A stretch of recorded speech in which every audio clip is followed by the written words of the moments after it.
उबाड़ो भरिसां रौती थाणे जी हद सी-पेक M5 road ते लोकेशन नंबर 487 वटि तेज़ रफ़्तार कार ऐं मज़दा गाॾी में ज़ोरदार टक्कर लॻण जे नतीजे में कार सवार 3 ॼणा मौक़े ते फ़ौत थी विया ऐं 4 ॼणा ज़ख़्मी थी पिया। ज़ख़्मियुनि में 2 ॿारड़ा बि शामिल।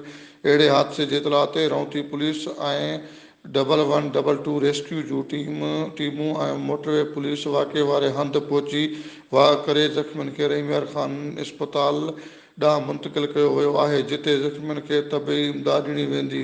फ़ौतियुनि जो मड़ खणाए रहीमयार ख़ान इस्पताल ॾांहुं मुंतक़िल कयो पियो वञे। फ़ौतियुनि जी लाशनि जी सुञाणप 42 साला सुल्तान मस्तोई ऐं 18 साला अज़ीज़ 40 साला निज़ामुद्दीन मस्तोई शामिल आहिनि। ज़ख़्मियुनि में सहाफ़ी हैदर मस्तोई ऐं उनजे घरवारी ऐं अमड़ सख़्त ज़ख़्मी, जन खे ॻणती जोगी हालत में रहीमयार ख़ान इस्पताल मुंतक़िल कयो वियो आहे। ही खैरपुर खां पंजाब तरफ़ वञी रहिया हुआ। हादसो पेश आयो। रिपोर्टर ग़ुलाम कंबर बुअड़, इबरत न्यूज़, उबाड़ो।